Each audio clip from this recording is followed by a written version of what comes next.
From outright professional bans on teachers who used blackboards in class to smartphone bans in schools, where digital skills are supposed to be taught.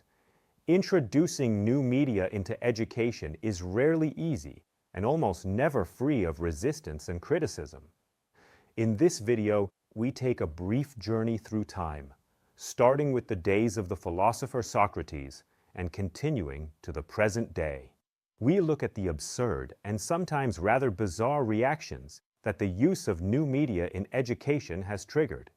Let's begin our journey with one of the oldest and arguably most important educational media of all, writing itself.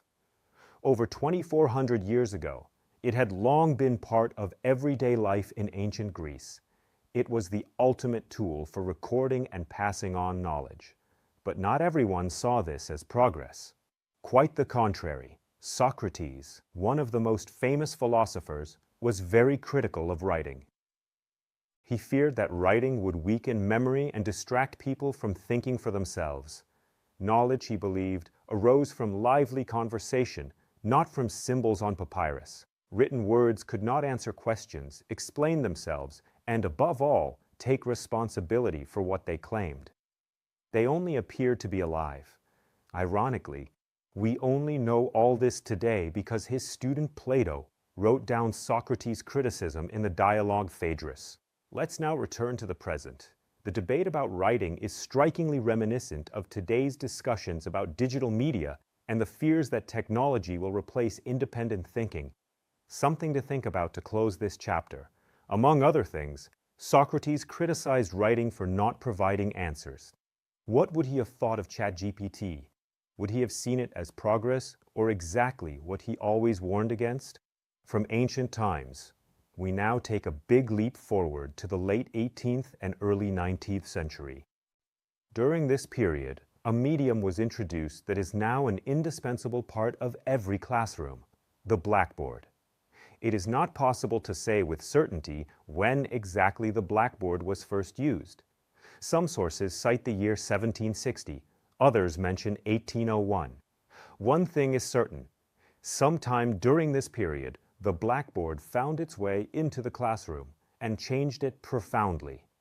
Suddenly, teaching was no longer a one-way street. In other words, a lecture by a person at the front of the classroom. Instead, it became a social and communicative process.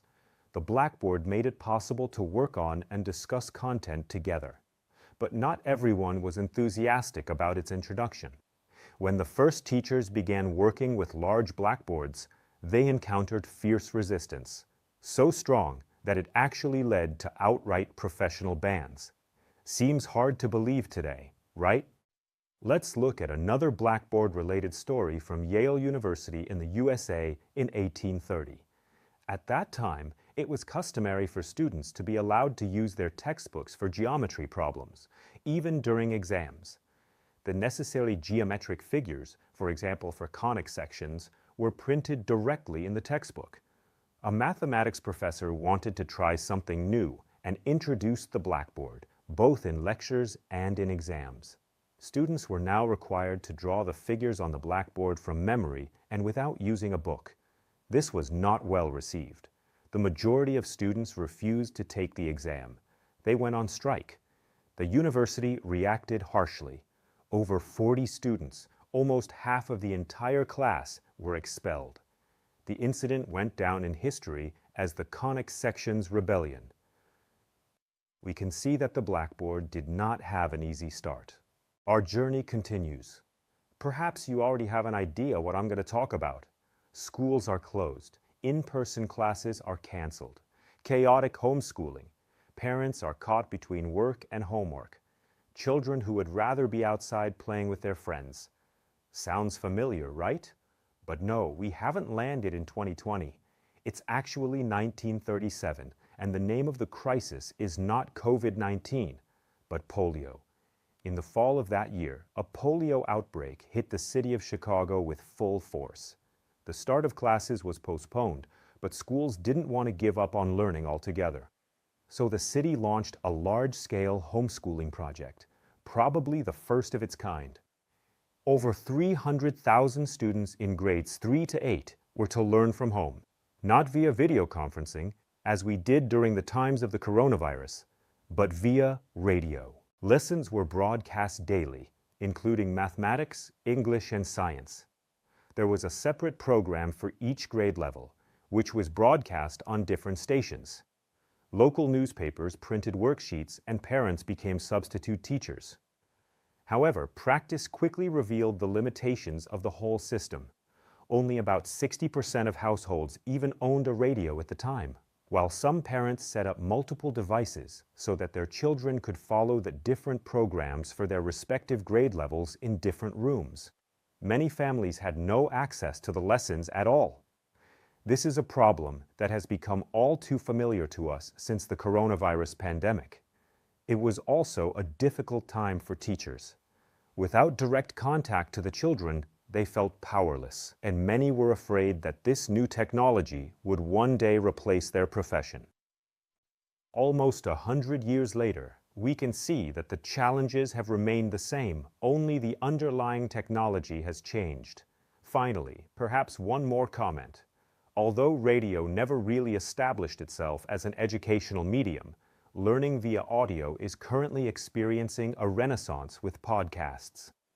There is now a huge selection of formats on science and education in general. We now take a leap from analog educational media to the digital age.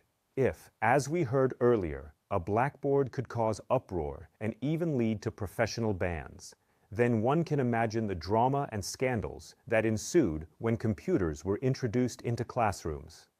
Let's take a look at a particularly bizarre and alarming case that made headlines around the world and brought two issues to the forefront that are still highly relevant today: privacy and data protection. Alleged drug use by a 15-year-old which turned out to be just candy, and over 56,000 photos from students' private homes taken secretly using school laptops. Doesn't this sound like a real success story of digital transformation of schools? Sadly, this is not satire. This story actually took place in 2010 in the U.S. state of Pennsylvania.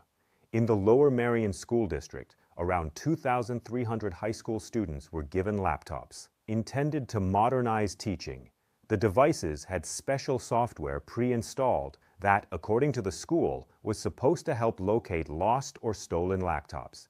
But what no one suspected was that this software could secretly turn on the webcam and take photos without the students noticing. Over time, more than 56,000 photos were taken, many of them directly in the children's bedrooms or living rooms. The scandal came to light when a 15-year-old student was accused of using drugs. The alleged evidence was photos of him eating candy at home, which the school mistakenly believed to be illegal pills. His parents, of course, wondered how these images had been taken. This led to the discovery that the school had been secretly using laptop cameras to monitor students in their own homes. The case ended up in court and is still considered one of the most famous examples of how well-intentioned digital education projects can end in a privacy disaster. Today, the issue of privacy is more relevant than ever. With the increasing prevalence of AI-supported learning platforms and digital devices in the classroom, we are asking ourselves the same questions as back then, but on a much larger scale. Who controls the data that is collected? Who has access to it? And how can privacy be protected while enabling personalized learning with such tools? ChatGPT here, ChatGPT there. Yes, you really hear this term all the time these days, and for good reason. This tool is undoubtedly one of the most significant developments of the last few decades.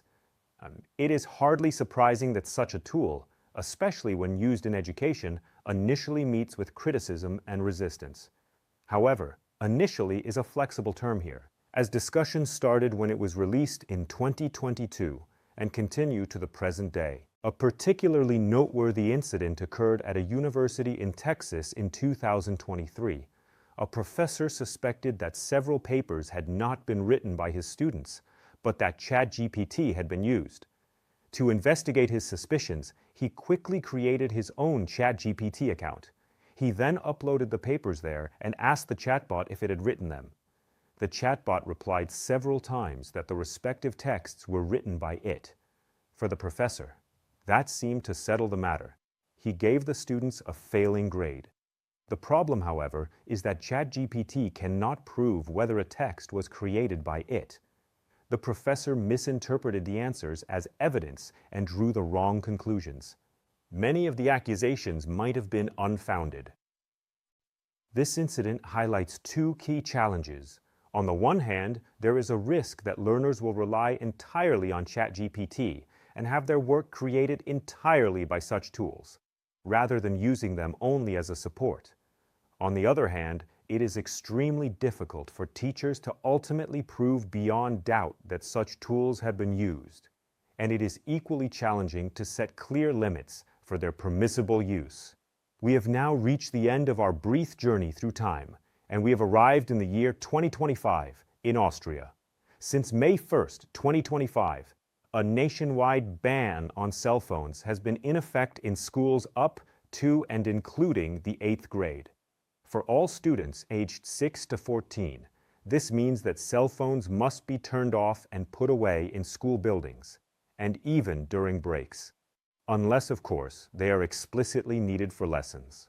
The cell phone ban is intended to make classrooms livelier places during breaks, promote social skills, and ensure that children's ability to focus increases, as explained by the Austrian Minister of Education when introducing these measures. Smartphones are certainly a major distraction, but is a ban really the right way to achieve these goals? International experience with cell phone bans paints a somewhat mixed picture. A study by the Anti-Bullying Centre in Ireland concludes that strict smartphone bans in schools often have only a limited effect and are perceived by students as an expression of mistrust. The researchers conclude that there is little international evidence to date that smartphone bans lead to better learning outcomes, less cyberbullying, or greater well-being in the long term. Interestingly, the study also showed that the stricter the cell phone ban, the more students attempt to find ways to circumvent it. Ultimately, only time will tell whether such a ban will really bring the hoped-for benefits. However, one thing is already clear. A cell phone ban seems paradoxical in today's digital world. Although the directive stipulates that smartphones may be used in subjects such as digital literacy, it remains questionable whether digital skills can be sufficiently promoted on smartphones when a general ban governs everyday school life. What do these stories show us? What should you take away from them? Technology and the media used in education are constantly evolving, from printed textbooks, radio and television, to tablets, learning apps, and smartphones in the classroom. Despite this ongoing development, one thing remains the same: people's fundamental skepticism toward change. Criticism and rejection are the constant companions of anything new.